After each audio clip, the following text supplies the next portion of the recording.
오늘 말씀해 보면 초막절에 형제들이 예수님 보고 갈릴리에만 있지 말고 이 시골에 있지 말고 예루살렘에 올라가서 사람들 앞에 자기를 나타내십시오. 그 예수님은 나는 안 올라가겠다 합니다. 그러다가 뒤에 또 살짝 몰래 올라가셔가지고는 명절 중간에 자기를 나타내십니다. 저는 이 말씀을 보면서 아니 왜 예수님이 거짓말을 하실까? 형제들에게는 예루살렘 안 올라간다고 했다가 또 뒤에 왜 올라갔을까? 그래서 의아했는데 그걸 한번 오늘 여러분들에게 예수님이 과연 거짓말을 하시는지 아니면 다른 뜻이 있는지 한번 말씀을 드리고 그 의미를 말씀드리려고 합니다. 여러분, 하나님은 거짓말을 하실까요? 안 하실까요? 네. 하나님은 거짓말하면 큰일 납니다. 하나님은 거짓말을 못 하시기도 안 하세요. 왜냐하면 하나님은 언약의 하나님이잖아요. 그죠? 언약은 약속이라는 거예요. 약속. 약속을 해놓고 그 약속을 안 지키면 누가 그 약속을 믿겠습니까? 그래서 하나님은 약속하시고는 반드시 이루시는 분이고 절대로 거짓말을 하지 않으시는 분입니다. 그래서 우리는 하나님의 말씀을 진리의 말씀으로 믿고 목숨을 걸고 순종할 수 있는 것이지요. 예수님은 공생의 기간에 유월절을 지키시잖아요. 그죠? 그 유월절이 모두 4번이 있는데 그 유월절마다 예수님은 의미 있는 일들을 하십니다. 그래서 첫 번째 유월절에는 예루살렘 성전에 가셔가지고 성전을 청결하게 하시죠. 그러면서 유대인들이 너가 이런 일을 행하는 어떤 권세를 가진 그 표적이 뭐냐? 이런 일을 행할 수 있다고 하는 권세의 표적이 뭐냐? 물으니까 예수님 뭐라고 하시냐면 이 성전을 헐어라. 내가 3일 만에 일으키리라. 그리고는 그때부터 예수님이 뭐 하시냐면 예루살렘에서 표적을 행하십니다.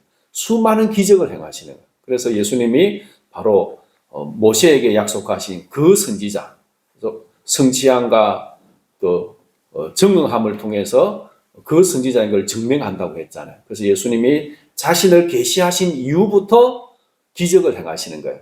요한복음 2장에 보면 이 말씀인데 그 전에 갈릴리 가나에서 첫 기적에 행하신 게 뭐냐면 물로 포도주를 만드시잖아요. 그때 마리아가 포도주가 없다고 하니까 여자여 나와 무슨 상관이 있습니까? 아직 내 때가 이르지 아니하였나요? 내 때라고 하는 것은 아직 표적을 행할 때가 아니라는 거죠. 예수님이 표적을 행할 때가 어디냐면 예루살렘 성전에 들어가셔서 공생의 첫 유월절에 자신을 계시하시고 그 계시를 자신을 증명하시기 위해서 행하시는 것이 표적이라는 것이죠. 그래서 이후부터 본격적으로 표적을 통해서 예수님 자신을 증명을 하십니다. 두 번째 유월절에는 예루살렘에 올라가시는데 베데스다 연못가에서 38년 된 병자를 고치시죠. 그리고 그 날이 안식일이에요. 그리고 병자의 자리를 들고 가라고 한 거예요. 그리고 유대인들은 병을 고치는 것도 일하는 거고 자리를 들고 가는 것도 일하는 건데 너 안식일을 왜 어기느냐는 거죠. 그때 예수님이 뭐라고 하시죠?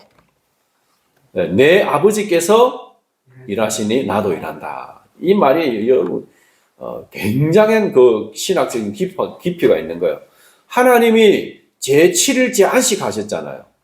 여러분 하나님이 다 6일 동안 만드시고 7일째 안식하신 것이 피곤하고 힘들어서 안식했나요? 여러분 하나님은 능력이 한이 없으신 분이잖아요. 하나님이 피곤하거나 그래서 주무시거나 하시지 않잖아요. 근데 하나님은 왜 그 안식하셨나요? 그 안식이 무엇이냐면 피조물들의 예배를 받으시고 그 예배를 통해서 만족을 누리시는 거예요. 그래서 하나님 보시기에 심히 좋았더라. 그래서 여러분 우리가 하나님을 예배하면 하나님이 우리 안에 오셔서 만족을 누리십니다. 영광을 얻으시고 안식을 누리는 거예요. 근데 그 하나님의 안식은 또 예배하는 자들에게 안식을 주시는 거잖아요. 그죠? 그래서 안식을 주시는 일을 하시는 거예요. 근데 인간이 선악과를 따먹고 죄를 범함으로 죄 때문에 안식이 없어졌잖아요. 인간의 죄로 인해서 고단한 인생을 사는데 그 고단한 인생에게 하나님은 지금까지 안식을 주시는 일을 하는 거예요. 그 일이 창조의 목적입니다. 그래서 창조의 목적이 뭐라고요? 네, 안식이에요, 안식. 하나님이 우리를 피곤하고 힘들게 살라고 만드신 게 아니고 안식을 누리라고 우리를 만드신 거예요. 제가 한번 여러분 물어볼게요. 여러분 안식을 누리며 사십니까? 힘들고 피곤하게 사십니까? 네, 힘들고 피곤하게 사십니까? 공부하는 것도 힘들고 일하는 것도 힘들고 살아가는 게 힘들고 힘들죠, 그죠? 그래서 힘든 우리를 위해서 하나님은 지금까지도 일하고 계십니다. 우리에게 안식을 주시는 일을 하고 계시는 거예요. 그래서 예수님을 보내주시고 이 병으로 고통당하는 안식을 누리지 못하는 이 사람을 안식일에 병을 고쳐주어서 안식을 주시는 일이 진짜 안식일에 해야 될 일이라는 거죠. 여러분 하나님은 오늘도 우리에게 안식을 주십니다. 여러분 하나님 안에서 안식을 누리시기 바랍니다. 그 안식을 누리는 것은 내 모든 염려를 다 주님께 맡기는 겁니다. 그리고 하나님을 의지하고 그죠? 하나님을 예배할 때 내 문제를 다 맡기고 의지할 때 하나님이 나에게 안식을 주는 거죠. 여러분의 무거운 짐을 여러분이 지고 허덕거리지 마시고 그 무거운 짐을 예수님에게 다 맡길 수 있기를 바랍니다. 그런데 이때부터 예수님이 안식일을 어기고 하나님이 내 아버지라고 하니까 유대인들이 예수님을 죽이기로 결심을 합니다. 두 번째 유월절부터 본격적으로 예수님을 죽이려고 결심을 한 거예요. 그리고 세 번째 유월절에 예수님은 예루살렘에 가지 않으시고 갈릴리에서 뭐 하셨습니까? 오병이의 기적을 일으킨 거예요.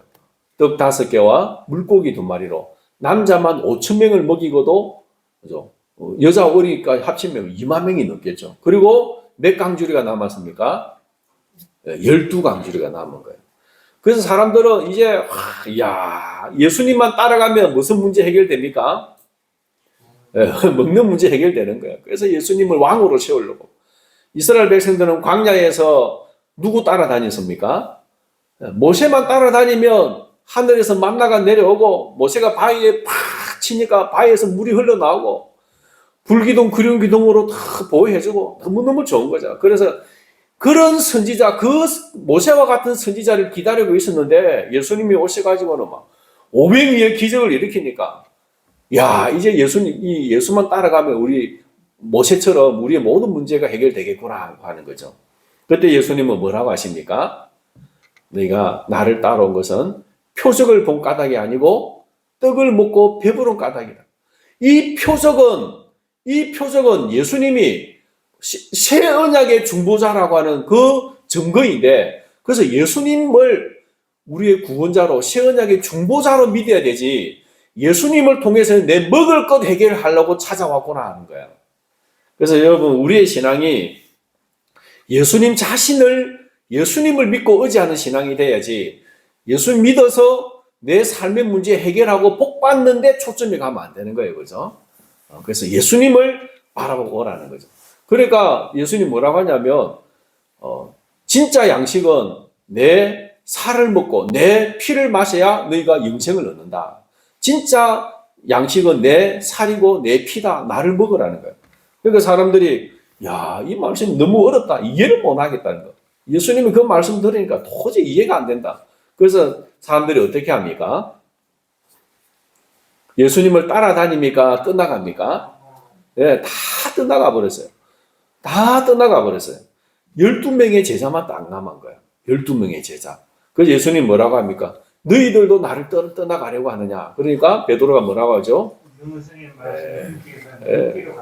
영생의 말씀이 여기 계시면 우리가 네게로 가오리까? 이 베드로는 그 예수님의 어려운 말씀을 이해를 한 거예요. 이 말씀이 영생의 말씀인 거예요. 그러니까 예수님이 기뻐하시고 그때부터 이 12명의 제자를 데리고 갈릴리 지역 구석구석을 다니고 이방의 지역을 다니면서 제자 훈련에 집중을 하십니다. 그러니까 여러분 6월절이 유대인의 달력으로는 몇월 달에 있나요? 유대인의 달력으로는 1월 달이죠. 그죠? 1월 달이잖아요. 그러니까 1월 달에 이 오병이의 기적을 통해서 일반적인 제자들은 다 떠나가고 12명의 제자만 남았습니다. 그리고 오늘 읽은 우리 말씀이 초막절이잖아요. 그죠? 초막절은 유대인의 달력으로 몇월 달인가요? 네, 7월 달이죠. 그죠? 맞습니다. 7월 달.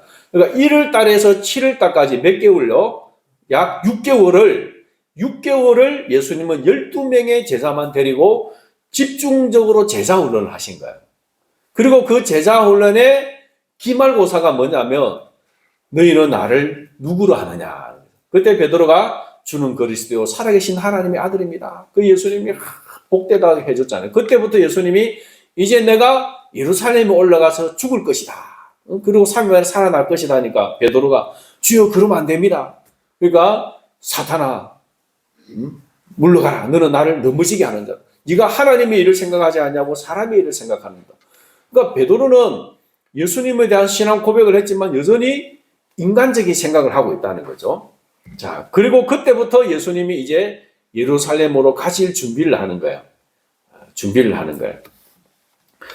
바로 초막절에. 그래서 이제 예수님은 가려고 초막절이 다가오는데 예수님은 올라가겠다고 제자들에게 말은 했지만 아직 안 가고 있으니까 제자들이 예수님의 동생들이 물어보는 거예요. 그죠?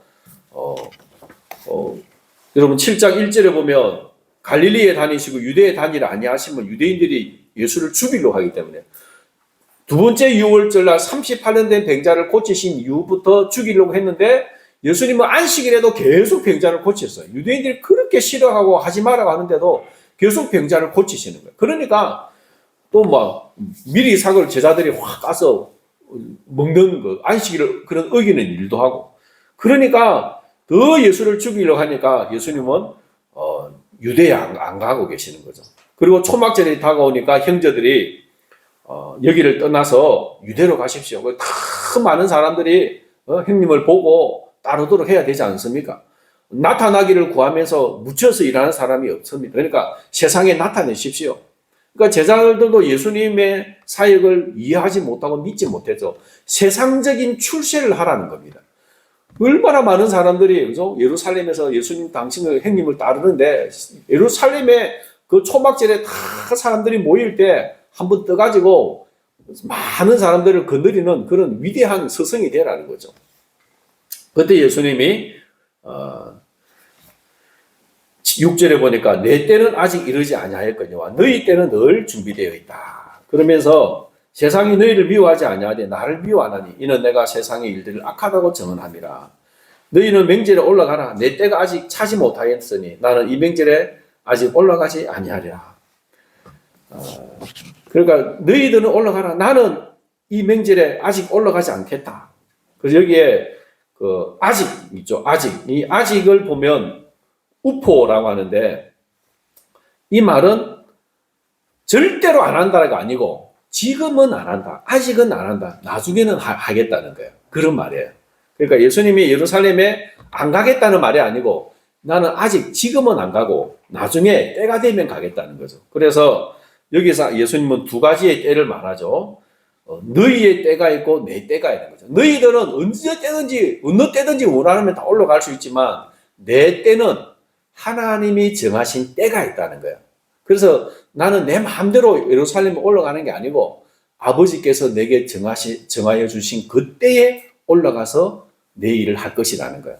그러니까 초창기부터 예루살렘에 가가지고 막 유대인들이 예수님을 잡아가고 죽이려고 하면 예수님 제대로 사역을 하실 수가 없잖아요. 그래서 초막절에 가서 분명하게 하나님의 말씀을 전해야 되는데 기다렸다가 딱 때에 맞춰서 가서 빵 터뜨리겠다는 거죠. 그게 보면 여러분 14절에 볼까요? 이미 명절의 중간이 되어 예수께서 성전에 올라가서 가르치시니 명절 중간입니다. 초막절은 모두 7일이고 마지막 8일째까지 더해서 8일을 지키거든요. 중간이니까 한 3, 4일쯤에 예수님이 자신을 나타내셔가지고 말씀을 전하는 거예요. 그 다음에 37절을 볼까요? 명절 끝날 곧 큰 날에 예수께서 서서 외쳐 이르시되 누구든지 목마르거든 내게로 와서 마시라. 명절 끝나는 며칠일까요? 8일째예요. 8일째. 큰 날이에요. 큰 날은 7일 초막절 지내고 8일째 그날을 끝날이고 큰 날이라고 해요. 그날 외쳐서 확 외치시는 거예요. 그러니까 예수님은 요 두 날에 중간과 끝날에 가서 말씀을 갑자기 나타나가 외치시기 위해서는 안 가고 기다렸다는 거죠. 그리고 그 때에 맞추고 가는 것이 하나님 아버지께서 계획하신 때라는 것이죠.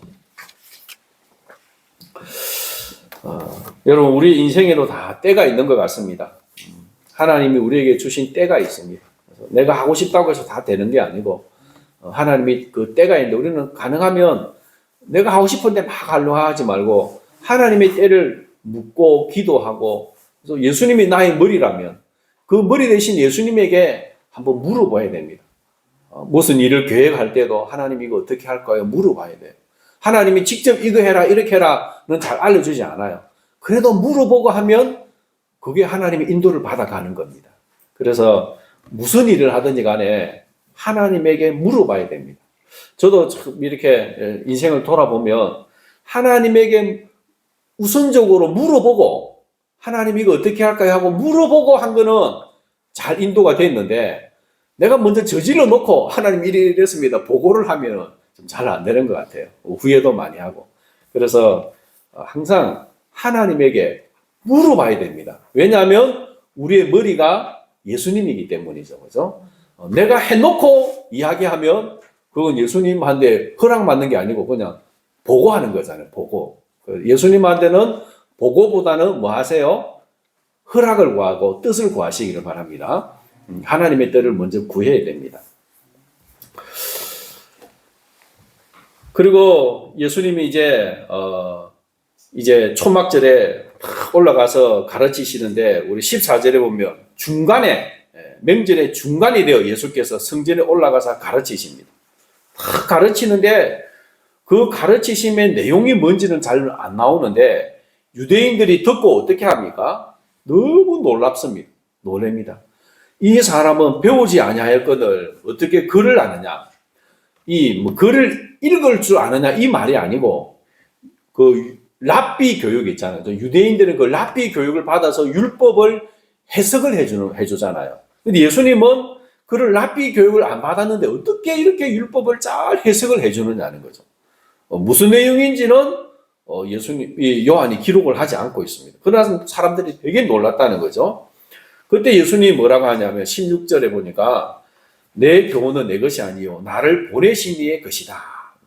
내 교훈은 내 것이 아니고 내가 사람한테 배우거나 내 생각이 아니고 나를 보내신 하나님 아버지께서 내게 주신 것을 나는 너희들에게 전한다는 거죠. 그래서 사람이 하나님의 뜻을 행하려 하면 이 교훈이 하나님께로부터 왔는지 내가 스스로 말하는지 알게 된다는 거죠. 그래서 정말로 하나님을 사랑하고 하나님의 뜻을 구하고 말씀을 묵상하는 사람은 내가 전하는 이 말씀이 하나님의 말씀인 줄 알게 될 것이라는 거죠. 그래서 여러분, 우리도 마찬가지입니다. 여러분도 설교를 듣고 또 제가 말씀을 전하고 저도 듣고 할 때 내 마음의 중심에 하나님의 뜻이 무엇일까? 하나님이 무엇을 말씀하시는가?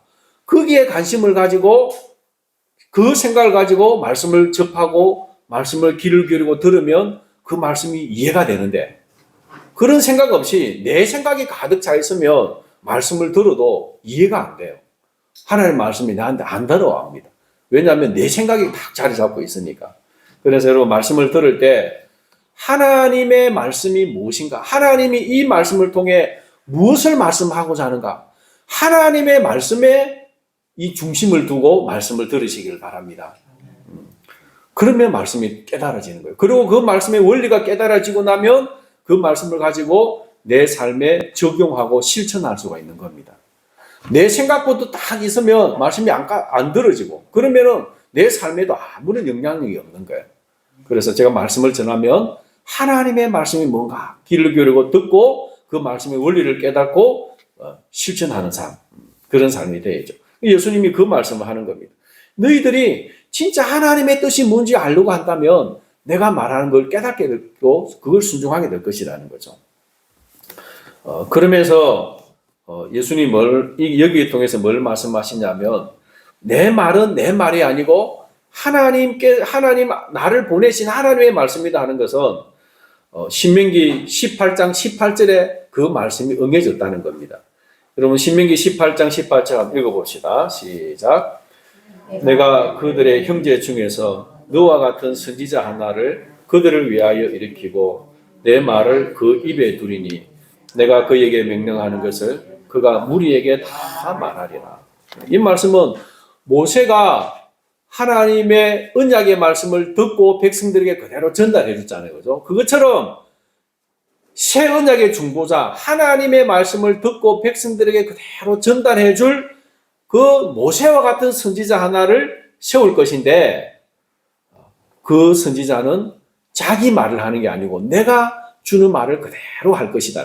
예수님이 그 말씀을 하는 거예요. 나는 내 말을 하는 게 아니고 나를 보내신 이를 말을 하는 것이다. 그래서 예수님은 모세와 같은 그런 그 선지자, 언약의 중보자라고 이야기하는 겁니다. 여러분, 이스라엘 백성들은 모세를 통해 하나님의 말씀을 들었습니다.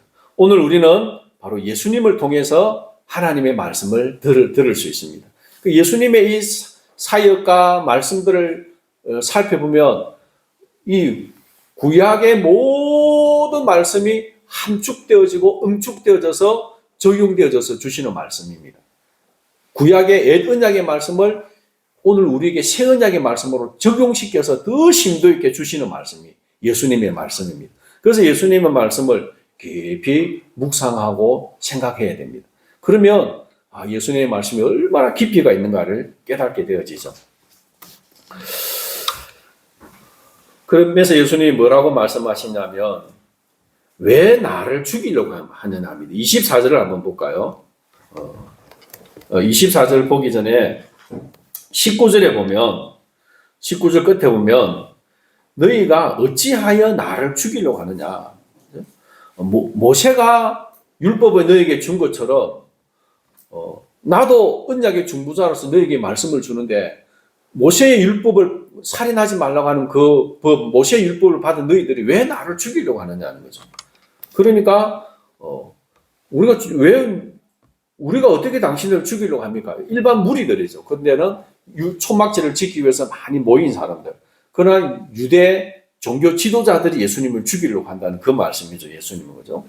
그러면서 안식일에 관한 것. 내가 안식일을 범했다고 너희를 나를 죽이려고 하느냐.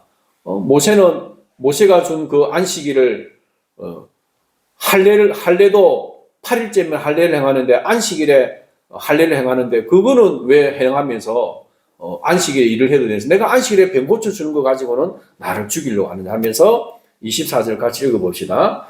외모로 판단하지 말고 공의롭게 판단하라 하시네.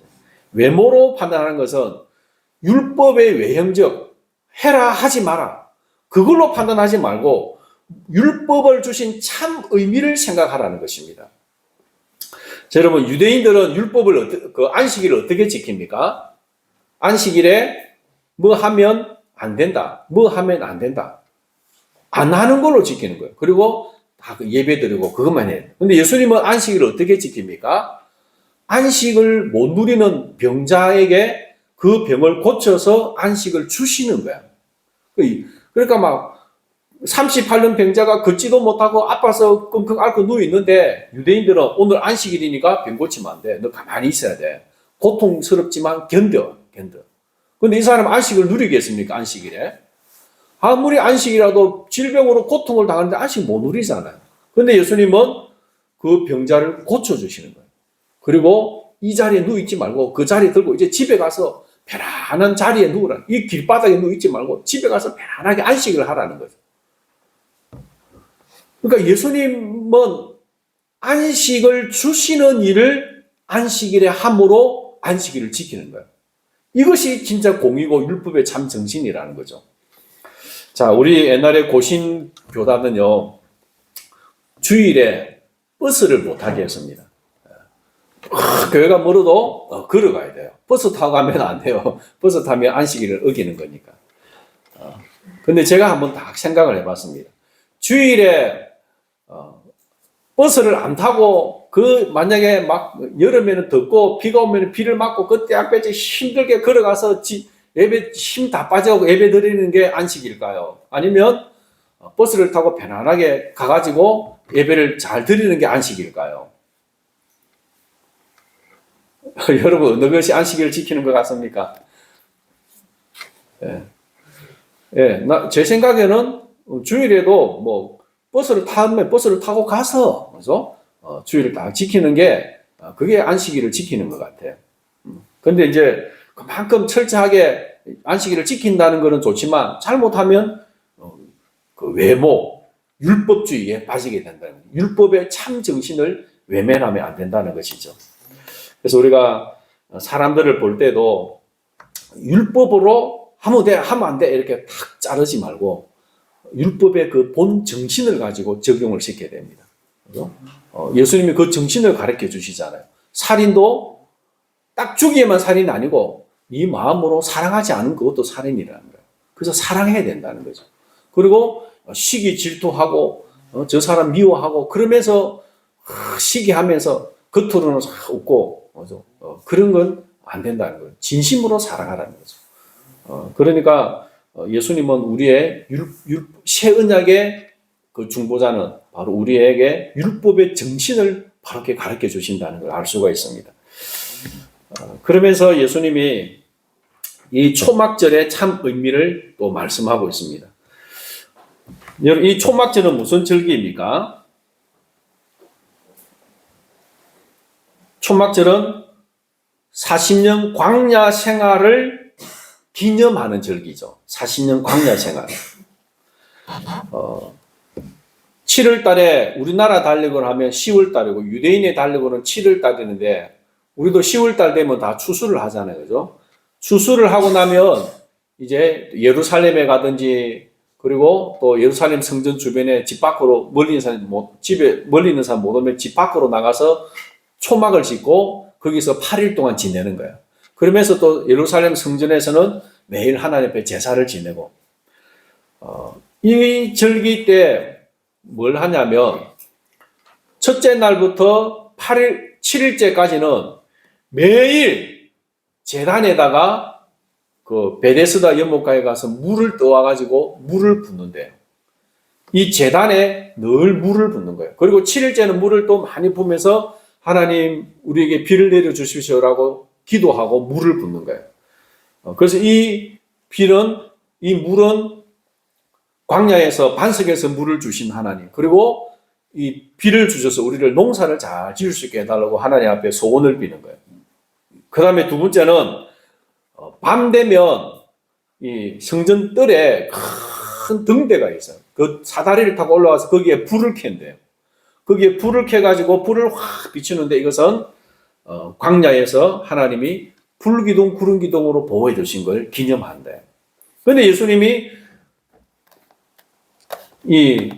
이때 딱 나타나서 말씀을 하는 거죠. 37절에 보니까 명절 끝날에 뭐라고 하십니까?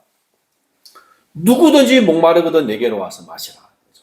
여러분 7일 동안 제단에 물을 붓잖아요. 그죠? 제사장이 물을 막 붓고 하나님 우리에게 이 올해도 농사 잘 되게 내년에도 농사 잘 되게 비를 주십시오라고 기도하는데 그 다음날 8일째 예수님이 그 성전에 딱 나타나셔서 사람들이 마지막 절기를 지키는데 나가지고 누구든지 목마르거든 내게로 와서 마시라. 나를 믿는 자는 성경에 이런 것 같이 그 배에서 생수의 강이 흘러나리라. 여러분 출애굽기 17장 6절을 우리 같이 한번 읽어봅시다. 시작. 내가 호렙 산에 있는 그 반석 위에 거기서 내 앞에 서리니 너는 그 반석을 치라. 그것에서 물이 나오리니 백성이 마시리라. 모세가 이스라엘 장로들의 목전에서 그대로 행하리라. 호렙 산에서 물이 없는데 백성들이 목이 말라 죽겠다고 막 부르짖는데 하나님이 모세에게 그런 거예요. 내가 호렙 산에 있는 그 반석 위에 서겠다는 거예요. 이 반석은 밖으로 돌출되어 있는 큰 바위예요. 하나님이 그 바위 위에 서겠다는 거예요. 무슨 말씀인지 이해가 되시죠? 하나님이 바위 위에 서겠는데 네 앞에 모세 너 앞에 서겠다. 너는 지팡이를 가지고 그 반석을 딱 치라는 거야. 하나님이 반석 위에 서 계신데 그 반석을 친다는 건 누굴 친다는 거예요?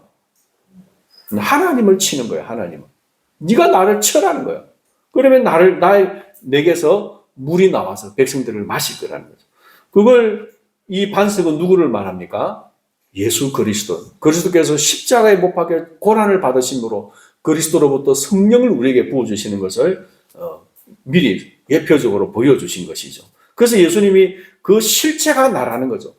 백성들이 광야의 그 호렙산 반석에서 물을 마셨고 모세가 그 하나님이 서 계신 반석을 하나님을 쳤는데 바로 내가 그 하나님이다. 나를 믿어라. 그러면 나를 통해서 생수의 강을 마시게 될 것이라는 거죠.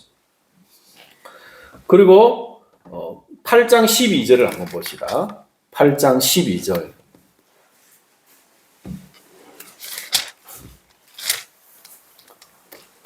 같이 읽겠습니다. 시작.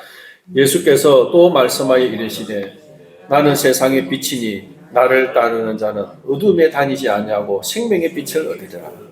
이 날은요, 이제 초막절이 거의 끝나고 났어요. 초막절이 끝나고 초막절에 불을 피운다고 했잖아요, 그죠? 그래서 이 마지막 날에는 8일째는 불을 더 환하게 피운대요. 그래서 이 7월달 되면 별이 엄청나게 많이 빛나는데, 그리고 거기에 등대에 불을 많이 켜가지고 어떤 빛의 축제라 그래요. 빛의 축제. 그래서 빛이 하누카라고 하는 빛의 축제인데, 이 초막절의 마지막 날에 불이 확 피워지고 빛의 축제, 하나님이 우리에게 빛이 되어 주십시오. 광야 길에서 불기둥으로 구름 기둥으로 인도하신 하나님께서 우리의 빛이 되어 주십시오라고 하나님 앞에 기도하고 끝난 날 예수님이 이렇게 외치는 거예요. 내가 세상의 빛이라는 거예요. 내가 세상의 빛이라. 그래서 나를 따르라. 그러면 어둠에 다니지 않냐고 생명의 빛을 얻으리라고 말씀하는 거죠. 이때부터 예수님이 자신을 계시를 합니다.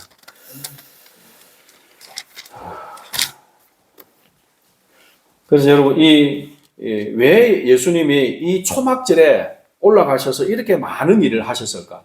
6월절은 이렇게 몇 번 갔다 오시고 하셨지만 초막절에는 초막절 내용이요 10장까지 넘어갑니다. 10장까지 쭉 내려가는데 10장 22절을 한번 볼까요? 10장 22절에 보면 예루살렘에 수전절이 이르니, 수전절은 몇월 달이라고 했나요? 12월 달이죠. 12월. 그러니까 22절 요때까지 예수님이 초막절에 한 말씀이고 일들입니다. 그러니까 이 초막절에 예수님이 중간쯤에 올라오셔 가지고는 많은 말씀을 하시고 많은 사역을 하셨습니다. 왜 예수님이 초막절에 이렇게 많은 일을 하셨을까? 그것은 절기를 다 보면 이해가 됩니다. 자, 1월 달에 있는 절기가 무슨 절기가 있습니까? 6월절, 무교절, 초시절. 3개. 6월절을 지키려고 하면 이 3개 다 지키는 거예요. 그죠? 그 다음에 3월 달에는요, 오순절, 초시절부터 50일째에 되는 날이죠. 7월 달에는요, 나팔절, 속죄일, 초막절. 6월절은 예수님이 십자가에 죽으신 것이고, 무교절은 누룩을 넣지 않는 떡, 예수님의 순결과 썩지 않는 것. 그리고 초실절은 첫 열매, 보리의 첫 열매, 예수님의 부활의 첫 열매가 되시고, 오순절날은 무엇이 임했나요? 성령이 임하셨죠. 그 다음에 나팔절은 이제 하나님의 나팔로 예수님이 재림하실 때 모든 사람들을 끌어모으는 사건이죠. 그리고 속죄일은 우리를 하나님의 심판대 앞에서 우리의 죄가 그리스도 안에서 용서받았음을 선포받는 날이죠. 공적으로. 그리고 초막절은 이 땅의 모든 일을 끝내고 영원한 천국에 들어가는 것을 예표적으로 보여주는 겁니다. 그러니까 이 7대 절기는 예수 그리스도의 구속 사역, 우리의 구원의 전 단계를 보여주는 거예요. 그러니까 이 초막절은 마지막이라는 거예요. 마지막 절기라는 거죠. 그래서 우리가 선거까지 잘 들어가는 것. 여러분, 이스라엘 백성들이 광야에서 40년 광야 생활할 때 지킨 절기는 6월절, 무교절, 초시절, 오순절, 나팔절, 속죄일까지 지켜요. 근데 초막절은 지켰을까요? 안 지켰을까요? 광야에서 초막절은 안 지킵니다. 네. 초막절은 언제 지킵니까? 가나안 땅에 들어가서 지키는 거예요. 가나안 땅에 들어가서 광야 생활을 기억하면서 하나님이 우리의 이 험난한 광야길을 보호해 주시고 인도해 주신 것을 기억하면서 초막절을 지키는 거예요. 그래서 이 초막절은 이 세상 다 끝나고 나서 누리는 거예요. 끝나고 나서 우리가 천국 가서 우리가 이 땅에서 살아온 사람들을 다 돌이켜 보면서 참 힘들고 어려운 길 하나님이 우리를 다 인도해 주셨구나를 기억하고 감사하는 절기가 이 초막절인 거예요. 그래서 예수님이 이 초막절을 더 뜻깊게 보여주면서 너희들이 이 광야 같은 험한 세상을 살아가는데 이 광야의 길을 다 가기 위해서는 나를 믿고 의지해라는 거죠. 그래서 그리스도를 믿고 의지하고 따라가면 광야 같은 세상에서 모든 필요를 공급받고 보호받고 안식을 누리며 영원한 천국까지 들어갈 수 있음을 계시하는 절기라는 것이죠. 여러분 우리도 언젠가는 다 초막절을 지키게 될 줄을 믿습니다. 초막절이 8일인데 7일까지는 딱 하고 8일은 마지막 그거거든요. 그러니까 이걸 잘 보면요. 하나님이 6일 동안 천지 창조하시고 7일째는 그 목적이 안식이 이루어지는 날이에요. 그리고 이게 7일이고 오늘 우리가 살아가는 게 7일째예요. 이 땅에서 하나님이 주신 안식을 누리는 그 안식을 위해서 예수님이 오셨고 그 안식을 우리가 누리면서 광야 같은 세상을 살아가는 게 7일째고 이 7일째가 끝나고 나면 8일째는 영원한 천국에서의 절기를 그 삶을 말하는 것이죠. 그래서 이것이 하나님의 창조 사역과 이 또 초막절 같이 보여주는 겁니다.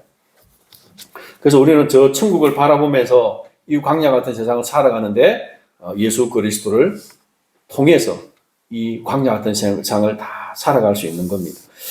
우리 교훈을 한번 읽어보겠습니다. 1. 그리스도께서 우리의 불기둥, 구름기둥이 되십니다. 마태복음 28장 20절 내가 너희에게 분부한 모든 것을 가르쳐 지키게 하라. 볼지어다 내가 세상 끝날까지 너희와 항상 함께 있으리라 하시니라. 40년 광야 생활 동안 하나님이 불기둥, 구름기둥으로 계속 그들을 보호해 주셨던 것처럼 주님은 우리가 이 세상 살아가는 동안 항상 함께 하겠다고 약속하셨습니다. 함께 하심을 믿습니다. 네, 그 하나님 의지하시기 바랍니다. 두 번째 읽읍시다. 말씀을 공부하고 묵상합시다. 시편 119편 105절 주의 말씀은 내 발의 등이요 내 길의 빛이니이다. 119편 읽읍시다. 나의 발걸음을 주의 말씀에 굳게 세우시고 어떤 제약도 나를 주관하지 못하게 하소서. 광야의 그 길을 하나님이 불기둥, 구름기둥으로 인도해 주셔야 길을 잃지 않고 갈 수 있는 것처럼 오늘 우리는 주의 말씀이 우리의 발의 등이고 빛이 되어서 이 세상에서 죄악에 빠지지 않고 올바른 길을 가게 해주시는 겁니다. 그래서 하나님의 말씀을 늘 공부하고 묵상해야 됩니다. 세 번째는 교회를 위한 수고를 해야 됩니다. 요한복음 12장 27절 읽읍시다. 지금 내 마음이 괴로우니 무슨 말을 하리요. 아버지여 나를 구원하여 이때를 면하게 하여 주옵소서. 그러나 내가 이를 위하여 이때에 왔나이다. 이때는 십자가에 죽으시는 때를 말하죠. 예수님도 이 십자가의 때를 면하고 싶습니다. 그러나 주님의 몸된 교회를 위해서 내가 이때를 위하여 왔나이다. 교회를 위해 예수님이 죽으시는 것이죠. 고린도서 1장 24절 읽읍시다. 나는 이제 너희를 위하여 받는 괴로움을 기뻐하고 그리스도의 남은 고난을 그의 몸된 교회를 위하여 내 육체에 세우노라. 그리스도의 남은 고난이 무엇입니까? 그리스도의 고난도 교회를 위한 고난이었는데 그 교회의 탄생을 위한 고난이었는데 이제 그 남은 고난은 몸된 교회를 세우는 것입니다. 교회의 확장과 교회를 세우는 일을 위해서 그 고난을 내 육체에 채운다는 것이죠. 오늘 우리들도 교회를 위해서 헌신하는 겁니다.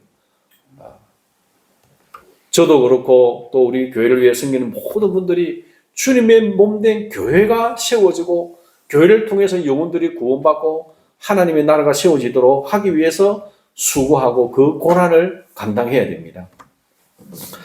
네 번째, 말씀에 순종합시다. 같이 읽겠습니다. 말씀은 언약입니다. 언약에는 명령과 약속이 있고 약속에는 축복과 저주가 있습니다. 명령에 순종할 때 축복을, 불순종할 때 저주를 받게 됩니다. 힘들어도 말씀에 순종합시다. 그래야 할 때 축복의 약속을 이루어 주시는 신실하신 하나님을 경험하게 될 것입니다. 제가 초반에 하나님은 거짓말 못 하신다고 했죠. 왜냐하면 하나님은 언약의 하나님이기 때문에. 이걸 이렇게 해라. 그러면 내가 복을 주겠다. 이렇게 하지 않고 다르게 하면 저주가 임할 것이다. 하나님은 언약을 주신 거예요. 그래서 우리는 그 하나님의 언약의 말씀에 순종할 때 축복을 받고 불순종할 때 언약에 따라 저주를 받는 거예요. 우리가 예수님을 믿고 구원받았지만 천국 가지만 이 땅에 살면서도 여전히 이 언약의 말씀은 우리에게 유효한 거예요. 우리가 불순종하고 마음대로 살면 하나님이 저주를 주시는 거예요. 그래서 회개하고 돌이켜 오라고 재산을 잃기도 하고 건강을 잃기도 하고 어려운 일이 오는 거죠. 그래서 여러분 하나님의 언약의 말씀에 충성하십시오. 힘들어도 충성해야 됩니다. 힘들어도 하나님의 말씀을 약속의 말씀을 믿고 충성할 때 하나님은 그에 따른 더 큰 축복을 주시는 것을 경험하게 될 것입니다. 결론 같이 읽겠습니다. 광야에서 불기둥, 구름기둥으로 길을 잃지 않았고 만나로 굶주리지 않았습니다. 험난한 길이었지만 하나님의 보호하신 가운데 가나안 땅에 들어갔습니다. 이것을 기념하는 초막절에 예수님께서 말씀하십니다. 나를 믿고 순종하라. 그러면 내가 내게 불기둥, 구름기둥이 되어주고 생수가 되어주며 만나가 되어주리라. 아멘. 여러분의 영혼이 참 만족과 감사를 누리고 풍족한 은혜를 누리고 있습니까? 예. 목마르고 갈증을 누리고 어디로 가야 될지 길을 못 찾고 방황하고 있다면 문제가 있는 거예요. 그렇죠? 예수님 붙잡아야 됩니다. 예수님 붙잡았어요. 예수님이 불기둥, 구름기둥이 되시고 생수가 되어주시고 만나가 되어주십니다. 그건요, 우리가 예수님 안 붙잡아서 그런 거예요. 주님은 약속하고 이렇게 은혜 줄게 그리고 도와주고 막 말씀도 주고 하는데 우리의 마음은 딴 데로 가 있고 안 붙잡으면 그냥 힘든 광야 생활인 거죠. 광야 생활. 그래서 여러분 예수님 붙잡으시기 바랍니다. 예수님 의지해야 됩니다. 예수님 의지하고 그리고 또 서로 사랑하고 격려하고 기도해주고 도와주면서 함께 이 광야 생활을 가는 겁니다. 우리 찬송가 570장 읽겠습니다.